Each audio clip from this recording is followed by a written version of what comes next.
I'm 28 years old and have been married to Ryan, who's 30, for 3 years now. We met in college during our final year and hit it off immediately.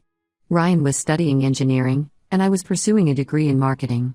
We bonded over our shared love for outdoor activities and our dreams of traveling the world together. Our relationship progressed quickly, and we moved in together shortly after graduation. Ryan landed a job at a local engineering firm, while I started working for a marketing agency. Everything seemed perfect, and we were excited about our future together. However, there was one aspect of our relationship that always caused tension: Ryan's younger sister, Emma, who's 26. From the beginning, Emma made it clear that she wasn't happy about our relationship. She and Ryan had always been incredibly close, and it seemed like she saw me as a threat to their bond. At first, I tried to be understanding. I knew that siblings could be protective of each other, and I hoped that Emma would warm up to me over time. I made efforts to include her in our plans and even suggested that we have regular family dinners together. But no matter what I did, Emma remained cold and distant towards me. As time went on, Emma's behavior became more problematic.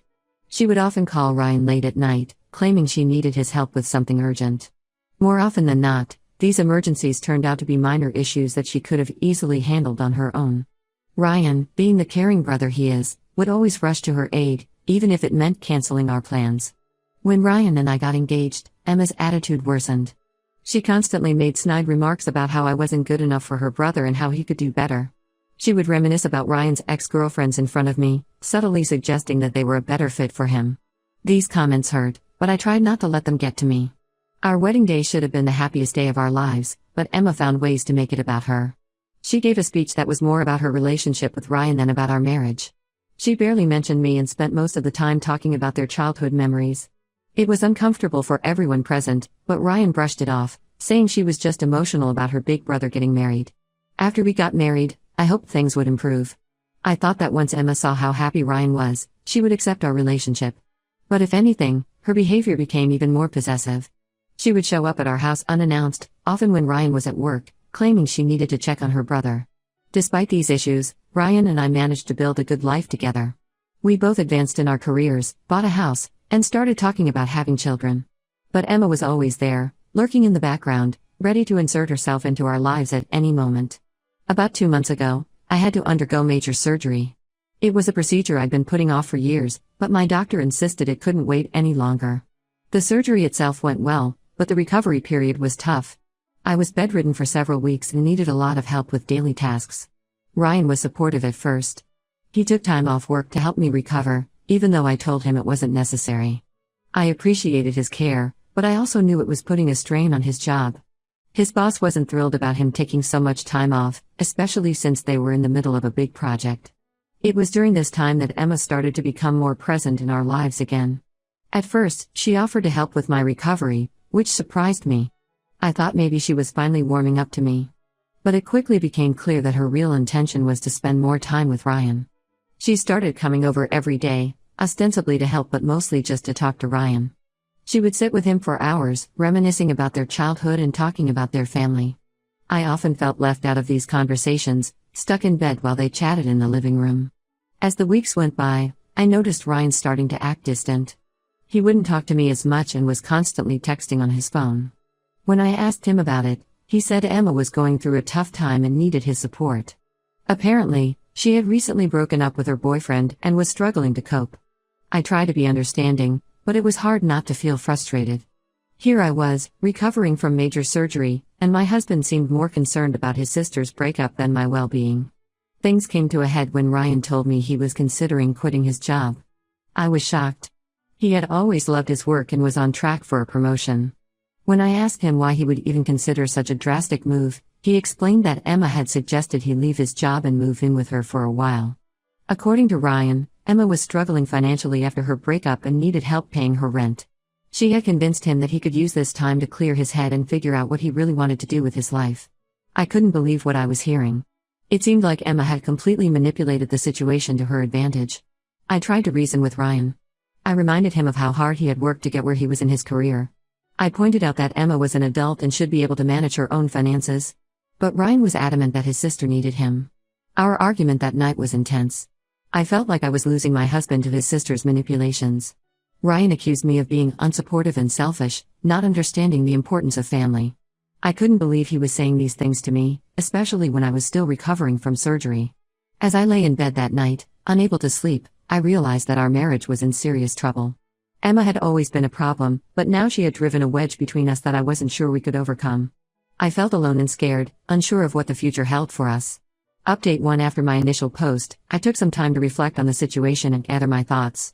Many people who responded to my post suggested that I confront Ryan directly about the issue with Emma.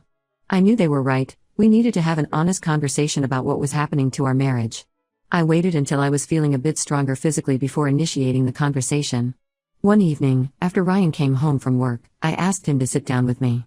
I explained that we needed to talk seriously about our relationship and the impact Emma was having on it. I started by telling Ryan how much I was struggling with his decision to potentially leave his job and move in with Emma. I reminded him of all the hard work he had put into his career and how close he was to a promotion. I also pointed out that this decision wasn't just affecting him, it was affecting our entire future as a couple. I tried to be as calm and rational as possible, explaining that while I understood his desire to help his sister, it felt like our marriage was taking a backseat to Emma's needs. I told him how hurt I felt that he seemed more concerned about Emma's breakup than my recovery from surgery. Ryan's reaction was not what I had hoped for. Instead of listening to my concerns, he became defensive immediately. He accused me of being unsupportive of his family and not understanding the bond he shared with Emma. He said that Emma had been there for him his entire life and that he couldn't just abandon her when she needed him. I was taken aback by his response. It felt like I was talking to a completely different person, not the man I had married. Emma's influence over him was clearly stronger than I had realized. As our conversation continued, Ryan dropped a bombshell that left me speechless. He told me that Emma had shown him text messages that supposedly proved I was planning to leave him once I recovered from my surgery. I couldn't believe what I was hearing. I had never sent any such messages, and I told Ryan as much. Ryan insisted that the messages were real. He said that Emma had borrowed my phone briefly while I was recovering, and that's when she discovered the messages. According to Ryan, the texts were between me and a friend, discussing my plans to leave him once I was back on my feet. I was completely blindsided by this accusation. It was clear to me that Emma had either faked these messages or sent them to herself from my phone. I tried to explain this to Ryan, but he was already convinced of my supposed betrayal. He refused to believe that Emma would lie about something so serious. I asked Ryan to show me these alleged messages, but he said Emma had only shown them to him briefly and hadn't sent him copies. This made me even more certain that the whole thing was a fabrication on Emma's part. The conversation quickly deteriorated from there. Ryan accused me of never liking his sister and always trying to come between them. He brought up instances from the past where he felt I had been unsupportive of his relationship with Emma. It was as if every minor disagreement we'd ever had about Emma was now being used as evidence against me. I tried to defend myself, reminding Ryan of all the times I had made an effort with Emma despite her constant hostility towards me. I brought up the family dinners I had organized, the times I had included her in our plans, and how I had always encouraged Ryan to maintain a close relationship with his sister. But it seemed like none of that mattered to him now. As the argument escalated, I realized that Ryan was not in a state to listen to reason. Emma's manipulation had been so effective that he was unable to see the situation clearly. In a moment of frustration, I told Ryan that if he was going to believe Emma over his own wife, then maybe he should just go and live with her like he wanted. I regretted the words as soon as they left my mouth, but to my shock, Ryan took them seriously. He got up, went to our bedroom, and started packing a bag. I followed him, trying to talk sense into him, but he was determined. He said he needed some time away to think things through. As I watched Ryan pack his things, I felt a mix of anger, hurt, and disbelief. How had we gotten to this point? How had Emma managed to come between us so effectively? I wanted to beg Ryan to stay, to fight for our marriage, but I also knew that if he was willing to walk out on me based on Emma's lies, then maybe we had bigger problems than I had realized. Ryan left that night, saying he would be staying with Emma for a while. As the door closed behind him, I sank to the floor, overwhelmed by the sudden turn of events. I was still recovering from surgery, and now I found myself alone, abandoned by my husband because of his sister's manipulations. The next few days were difficult. I alternated between anger at Ryan for believing Emma's lies and sadness at the state of our marriage. I reached out to my friends and family for support, and they were shocked to hear what had happened. Many of them had witnessed Emma's behavior over the years and couldn't believe that Ryan had fallen for her manipulations so completely.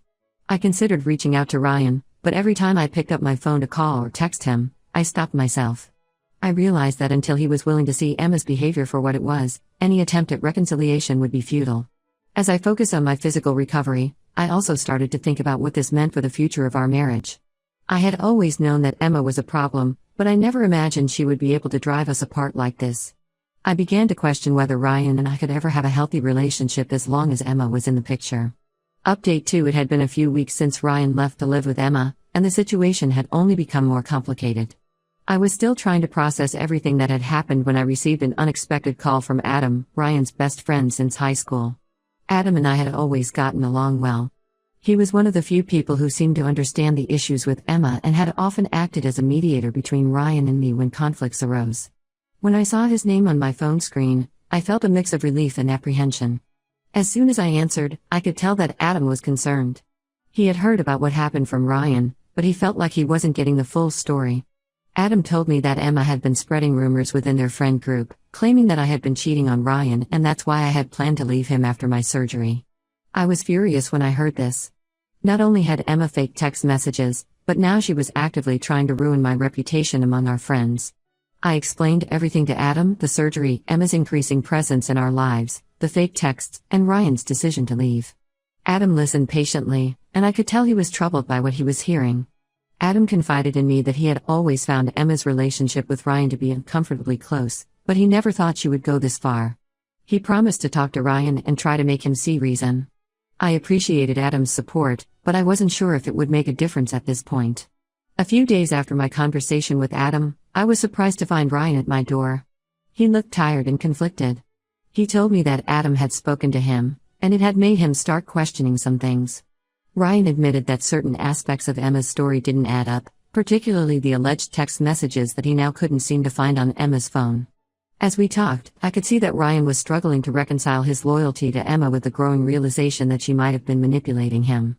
He apologized for leaving so abruptly and for not giving me a chance to properly defend myself against Emma's accusations. For a moment, I felt a glimmer of hope.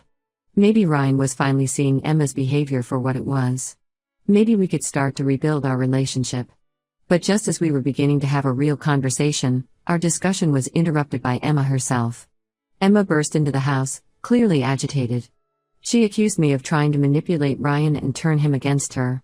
She rehashed all of her previous accusations, claiming that I had never accepted her as part of Ryan's life and that I had always tried to come between them. I tried to remain calm, but Emma's behavior was so outrageous that I couldn't help but defend myself. I pointed out all the times I had tried to include her in our lives, despite her constant hostility towards me. I challenged her to produce the text messages she claimed to have seen, knowing full well that she couldn't. Throughout this confrontation, Ryan stood silently, looking back and forth between Emma and me. I could see the conflict on his face, but he seemed unable or unwilling to intervene. It was at that moment that I realized how deep Emma's hold on him truly was. Even in the face of Emma's clearly irrational behavior, Ryan couldn't bring himself to stand up to his sister. He couldn't choose our marriage over his dysfunctional relationship with Emma. It was a painful realization, but one that I knew I needed to accept. After Emma's outburst, I asked them both to leave. I told Ryan that until he was ready to set proper boundaries with his sister and prioritize our marriage, we had nothing more to discuss. Ryan looked pained, but he left with Emma, once again choosing her over me. In the days that followed, I did a lot of thinking about my marriage and what I wanted for my future. I realized that as much as I loved Ryan, I couldn't continue in a relationship where I always came second to his sister. I deserved a partner who would stand by me, who would choose me. I started to consider the possibility that my marriage might be over. The thought was painful, but I also felt a sense of relief. I had spent so much time and energy trying to navigate the complex dynamics with Emma, and I was tired. I was ready to focus on myself, my recovery, and building a life where I didn't have to constantly compete for my partner's attention and loyalty. Update 3: In the weeks following the confrontation with Emma, I made the difficult decision to go no contact with both her and Ryan. I needed space to heal, both physically from my surgery and emotionally from the turmoil of the past few months. I moved out of our shared apartment and stayed with a close friend while I figured out my next steps. It was challenging to leave the home Ryan and I had built together, but I knew it was necessary for my mental health. During this time, Ryan reached out several times. He left voicemails and sent text messages, alternating between apologizing and trying to explain his actions. Part of me wanted to respond, to give our relationship one more chance, but I knew that nothing had fundamentally changed. Ryan was still unwilling or unable to set proper boundaries with Emma, and I couldn't go back to that situation. I focused on my recovery and started to rebuild my life. I returned to work, started seeing a therapist to process everything that had happened, and reconnected with friends I had somewhat neglected during my marriage. Slowly but surely, I started to feel like myself again. As I gained clarity and distance from the situation, I became more certain that ending my marriage was the right decision. I contacted a lawyer and began the process of filing for divorce. It was a painful step, but I knew it was necessary. When Ryan found out about the divorce proceedings, he made one last attempt to reconcile. He came to my new apartment, promising that things would be different, that he would set boundaries with Emma. But I had heard these promises before, and I no longer believed them. I told Ryan that while I cared for him, I couldn't continue in a marriage where I always came second to his sister. Emma, predictably, didn't take the news of our impending divorce well. She continued to spread rumors about me among our mutual friends, claiming that I was the one who had ruined the marriage. Some people believed her, but many saw through her lies. I was grateful for the friends who stood by me during this difficult time. As the divorce proceedings moved forward, I focused on rebuilding my life and planning for my future. It was a challenging process, but I knew it was necessary for my well-being. Ryan and I communicated primarily through our lawyers during this time. We had to work out the details of separating our finances and dividing our shared assets. It was a stark reminder of how intertwined our lives had become over the years, and untangling everything was both emotionally and logistically difficult. Throughout this process, Emma continued to be a presence in the background. I heard from mutual friends that she was still speaking negatively about me and trying to paint herself as the victim in the situation. While it was frustrating, I made a conscious decision not to engage with her or her rumors. I knew that responding would only give her more ammunition and drag out a situation I was trying to move past. As the divorce neared finalization, I started to feel a sense of relief. The constant stress and tension of the past few months began to lift. I realized that while I still cared for Ryan, I no longer wanted to be in a relationship where I had to constantly compete for my partner's attention and loyalty. I began to make plans for my future. I considered taking a job opportunity in another city, something I had always wanted to do but had put off because of my marriage. The idea of a fresh start in a new place was appealing, and it felt like a chance to truly move on from this chapter of my life. Reflecting on everything that had happened, I realized that while the experience had been painful, it had also taught me valuable lessons about self-worth and the importance of healthy boundaries in relationships. I knew that in my future relationships, I would be more aware of these issues and better equipped to address them. As I signed the final divorce papers, I felt a mix of sadness and hope. It was the end of a significant chapter in my life, but also the beginning of a new one. I was looking forward to focusing on my own growth and happiness, free from the constant drama and tension that had characterized the last few years of my marriage. In the end, while I never expected my marriage to end this way, I knew I had made the right decision for myself. I was ready to move forward, stronger and wiser from the experience.